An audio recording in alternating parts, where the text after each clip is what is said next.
Sains tingkatan 2, sifat fizik air.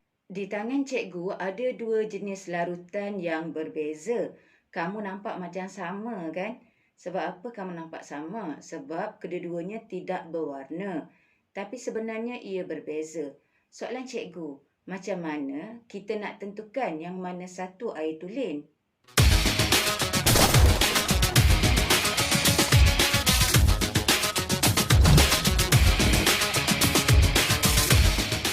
Pelajar yang dapat tentukan yang mana satu air tulen, kamu memang bijak. Cikgu, kita didihkan kedua-dua larutan tu. Kalau takat didih 100 darjah Celsius itu adalah air tulen, betul ke tu? Very good, Danish. Clever boy. Kita akan belajar tentang sifat fizik air. Objektif pembelajaran menerangkan tentang sifat-sifat fizik air. Kriteria kejayaan, yang pertama, menyatakan sifat fizik air. Yang kedua, menjelaskan kesan penyerapan dan pembebasan haba terhadap keadaan jirim air. Sifat-sifat fizik air ialah ia tiada rasa, tiada bau dan tiada warna. Air tulen mempunyai pH 7 iaitu ia bersifat neutral. Ketumpatan air ialah 1 gram per sentimeter padu pada 4 darjah Celsius. Takat didih air tulen ialah 100 darjah Celsius. Jadi, betul apa yang diberitahu oleh Danish tadi, untuk membezakan dua larutan sama ada ia air tulen ataupun tidak, kita didihkan larutan tersebut. Jika takat didihnya 100 darjah Celsius, maka benarlah ia adalah air tulen. Apakah maksud takat didih? Takat didih ialah suhu di mana air dalam keadaan cecair bertukar menjadi steam iaitu dalam keadaan gas. Takat beku air tulen pula ialah 0 darjah Celsius. Apakah maksud takat beku? Takat beku ialah suhu di mana air dalam keadaan cecair bertukar menjadi ais iaitu dalam keadaan pepejal. Sifat fizik air yang lain ialah ia mempunyai tegangan permukaan yang tinggi. Apakah maksud tegangan permukaan? Tegangan permukaan ialah daya lekitan antara molekul air di permukaan yang menyebabkan serangga seperti ayak-ayak dapat terapung di permukaan air. Istilah sains yang kamu betul-betul kena faham ialah daya lekitan dan daya lekatan. Apakah daya lekitan? Daya lekitan ialah daya tarikan antara molekul yang sama. Contohnya molekul air dengan molekul air. Daya lekatan pula ialah daya tarikan antara molekul yang berbeza. Contohnya molekul air dengan dinding sel. Cikgu, macam mana nak ingat daya lekitan dan daya lekatan tu? Confuse lah saya. Cara yang mudah kamu ingat ialah, okey, kita tengok contoh madu. Kamu pegang madu, melekit bukan?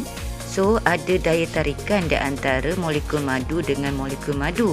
Begitu juga sebenarnya dengan molekul air, ada daya tarikan. Jadi kamu kena ingat daya tarikan di antara molekul air dengan molekul air dikenali sebagai daya lekitan. Untuk daya lekatan, kamu ingat macam ni pula. Sticky note melekat di dinding. Sticky note dan dinding adalah dua bahan yang berbeza.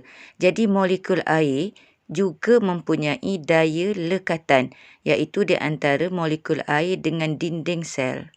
Daya lekitan antara molekul air serta daya lekatan antara molekul air dengan dinding xilem membolehkan air dibawa dari akar ke daun. Fenomena ini dikenali sebagai tindakan kapilari. Daya tarikan di antara molekul air dengan molekul air dan molekul air dengan dinding sel xilem membolehkan air dibawa dari akar ke daun. Sekarang kita belajar pula kesan penyerapan dan pembebasan haba terhadap keadaan jirim air. Kita tengok arrow hijau serap haba, arrow oranye bebas haba. Kita mula dari cecair. Cecair apabila dia bebas haba, dia menjadi pepejal. Contohnya macam air bebas haba menjadi ais. Kita tengok pepejal bila diserap haba dia menjadi gas, manakala gas bila dia bebas haba dia menjadi pepejal. Kedua-dua proses ni kita panggil pemejal wapan. Apabila gas membebaskan haba, ia bertukar menjadi cecair semasa proses kondensasi. Apabila cecair menyerap haba, ia akan bertukar menjadi gas semasa proses pendidihan. Apabila pepejal menyerap haba, ia bertukar menjadi cecair. Prosesnya ialah peleburan. Contohnya, ais menyerap haba, ia melebur menjadi air.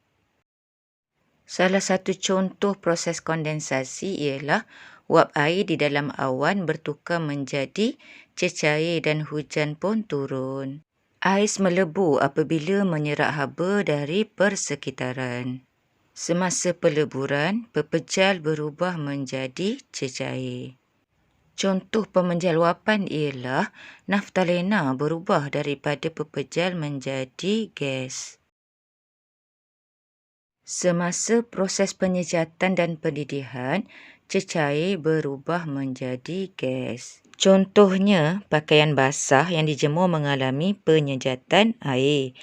Molekul-molekul air di permukaan mempunyai tenaga kinetik yang lebih tinggi, bergerak dengan pantas dan dapat terlepas ke udara. Ini menyebabkan pakaian menjadi kering.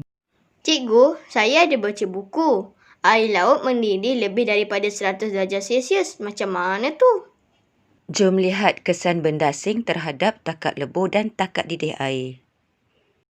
Air laut mengandungi garam terlarut. Ia mendidih lebih 100 darjah Celsius kerana garam iaitu benda asing meningkatkan takat didih air. Sekarang cikgu nak uji kamu pula. Mengapakah garam diletakkan pada ais dalam tong berisi lauk mentah seperti ayam, daging dan lain-lain? Ini kerana garam menurunkan takat lebur ais. Takat lebur air tulen ialah 0 darjah Celsius. Tetapi, takat lebur ais yang diletakkan garam ialah -2 darjah Celsius. Jadi, ais tidak melebur dengan cepat. Oleh itu, ayam lambat rosak. Cikgu harap semua pelajar faham dengan video PDPC cikgu pada kali ini. Semoga video-video ini bermanfaat dan teruskan belajar. Jutaan terima kasih saya ucapkan kepada semua subscribers. Tidak kira di mana anda berada, teruskan sokongan anda kepada channel saya. Jangan lupa like, komen, subscribe dan aktifkan notifikasi lonceng agar anda tidak terlepas video terbaru daripada saya. Terima kasih kerana menonton video ini. Terima kasih.